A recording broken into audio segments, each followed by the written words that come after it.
with the World Cup just around the corner, it's about time to talk about Portugal. Okay, Portugal, of course, I'm supporting Portugal. I'm Portuguese. If you've seen me on United View, you know that I'm a big Portugal fan in terms of the national team, in terms of the World Cup, the Euros. I love Portugal. Of course I do. It's where I'm from. But look, I need to talk about Portugal and why they could win this tournament. I keep hearing about Argentina. I keep hearing about Brazil. I keep hearing about all these other teams that have a chance. But apparently no one's talking about Portugal. Just because Ronaldo's on bad form, apparently it means that Portugal can't win the World Cup. Listen, Portugal have a big chance to win this World Cup. And I know there's been, in the last 8 years, there's been a discussion whether Fernando Santos is the right man to take Portugal to that next level in terms of, look, he hasn't even gotten us to a final since Euro 2016. And even then, you can argue, kind of lucky. Look, the path we had, to be fair, I'm not going to say it was an easy path because Croatia were there, Poland were there, Wales were there, and Wales done very well to get to the semi-final when they beat Belgium as well. And I think that Portugal were at this stage where we weren't great, our team wasn't great. I've said for a while now, in the last 10 to 12 years, well, from 2016 and 2005, between 2006 2016, for those 10 years, Portugal did not have the team that they needed in terms of quality and depth to win an international tournament. They didn't. So when they did do it in 2016, it was a massive shock to everyone, especially when you beat France, when you beat the likes of Poland, who were good in that tournament as well. And we didn't have a good group stage. We drew every single game. We were lucky to go through. So in terms of Portugal, they have a big chance to win this tournament. No bias here, okay? Of course, look, there's always a little bit of bias. You know, I love Portugal, but it's one of those things where Portugal have a big chance. You look at the likes of Bernardo Silva, Bruno Fernandes, Cristiano Ronaldo, and I should really be saying this in a Portuguese accent, really. Bruno Fernandes, Bernardo Silva, Cristiano Ronaldo, Diogo Dalot, João Cancelo. All of these players, we're talking about the best players in the world, okay? And I think that, yes, there is a negativity to Fernando Santos' style of football. I think there is. I think when you look at the decision making in the Euros last year, you look at Belgium, you know, we should have won that game. We were dominant in that game versus Belgium, and I felt that even though we struggled to, you know, even in the playoffs this year, I mean, we struggled against Turkey at times and we struggled against North Macedonia at times. I mean, we dominated most of that game, but you see little lapses of concentration throughout a game. You look at players like Bruno Fernandes internationally. Yes, he scored against North Macedonia, but then he goes missing a lot because I feel like he's a lot more effective in an attacking system. But when you have Ronaldo up top there, they can clash a lot. We've seen that at Man United. I'm a Man United supporter. I see it every single week. When Bruno and Ronaldo play together, they tend to clash because Bruno's always occupying those number 9 spaces. And yes, he can play slightly behind Ronaldo, but you can see he wants to score goals, and that sometimes can be a disadvantage, especially when you're playing games that you need to win. You need balance there. You need balance, and I feel like internationally there needs to be balance there. And I feel like Fernando Santos has kept playing the same players, William, Danilo, and these are players who he's trusted in the 2016 win, the Euro win in 2016, but you need to rely on some of these players and look at the players he brought in. Vitinha, Mateus Nunes. Listen, I want to see some of these players play. Antonio Silva at centre-back as well. These are players who are young, they're hungry. Vitinha's done very well for PSG. And I'm nervous, but I'm really excited because, look, this is Ronaldo's last tournament. It's not all about Ronaldo, but I want to see him do well and I want to see him win for himself. But I want to see this country, who's got one of the best teams in international football, win a trophy. Look at our depth. Look at our depth. Yes, Diogo Jota's out, but you got the likes of Rafael Leão. You still got João Felix, which hopefully in this tournament actually gets played. When you look at the formation, I feel like I would love to see a 4-3-3. It depends on opposition. We've got Uruguay, Ghana, and South Korea. When you got Uruguay, you probably need to play defensive midfielder there. You need stability in midfield. You need composure. You need a player who can protect the back four. And João Pelinha is one of those players who can do that. Yes, he's kind of not, the form that he had last season was really good, but he's not. He's had some time injured as well, but he hasn't been bad. João Pelinha at Fulham, I mean, we played him the other day. He was very good. He was man of the match for them, and I think he's adapting to the Premier League. But anyways, physicality, his long range passing are fantastic attributes, especially when you're playing international football. Where look, these managers don't get much time with these players. So you need your players to step up. You need the right players at the right time in the right game. And João Pelinha will be very important for the Uruguay game, okay?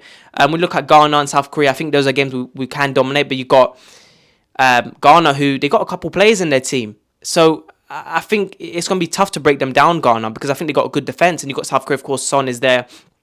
But Portugal have a very superior team. Uruguay is going to be one of those games where it's going to be tough because look what they did to us in the World Cup in 2018. We lost to them 2-1. They deserve to win that game, really. I know it was a tough game to watch, but they deserve to win that game. And I think when you got players like Ruben Dias and Pepe's been out for a while, I'm very surprised he got chosen, because Antonio Silva will be very important at centre back if Pepe can't do it. You still got Danilo, who's been good for PSG, who can play centre back, but he needs to be given a chance. Really, he really does. And I feel like Renato Sanchez should have been chosen for this World Cup, because you choose Pepe, who hasn't played, and I know you're going to rely on the experience, the solidity at the back. Yes, he's 39, but he's such a good centre back still.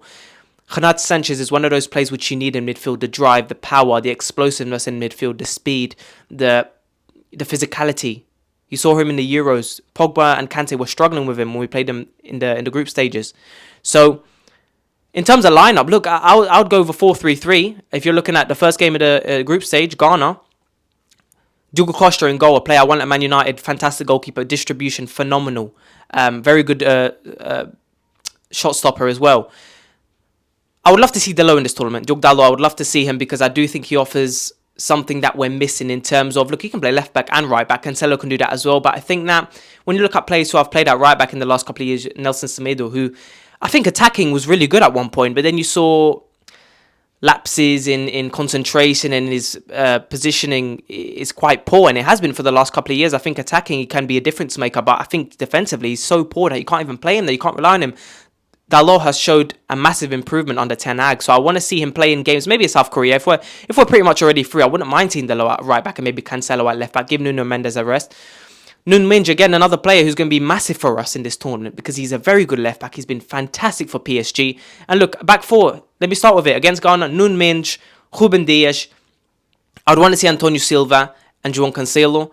Midfield three. I would love to see Ruben Neves, Vitinha and Bruno Fernandes. However, I think the smartest decision to do is go Ruben Neves, Bernardo Silva, Bruno Fernandes. Front three, Rafael Leão, Cristiano Ronaldo and João Felix.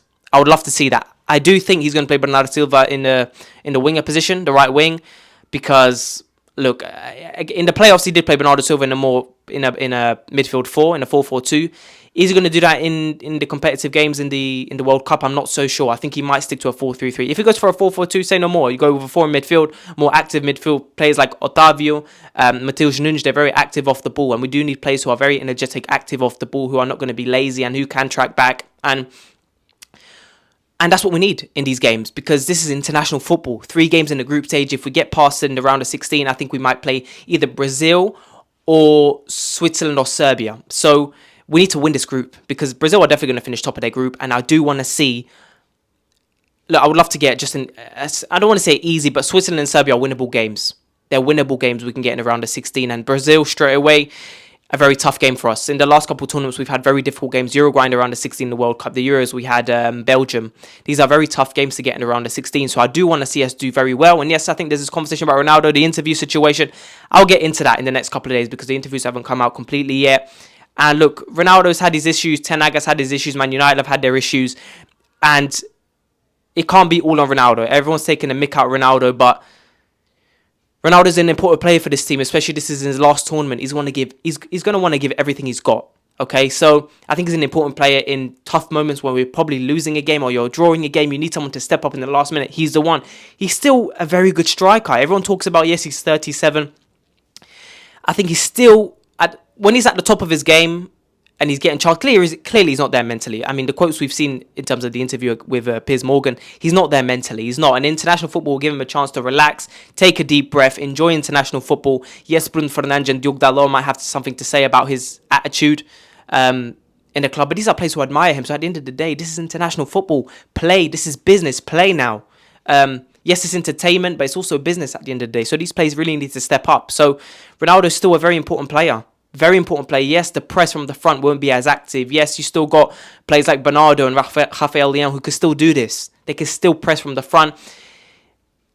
It really depends on the tactics, because Fernando Santos always wants to keep defensive structure.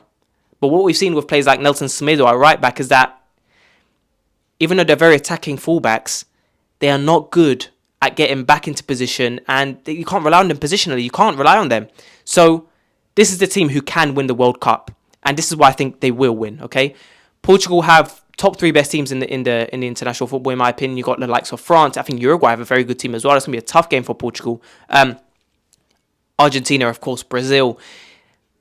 I do think that this tournament is going to be one of the most competitive tournaments it's been in a very long time, over a decade, I would say, because Argentina, France, Brazil, you can't ignore the likes of Senegal. England are still there. Yes, Gareth Southgate, I would like to say, he's suspect. He really is. But when you got talent in the team, the manager can mess up in terms of substitutions, but all you need is one player to turn up, and they can be the difference maker.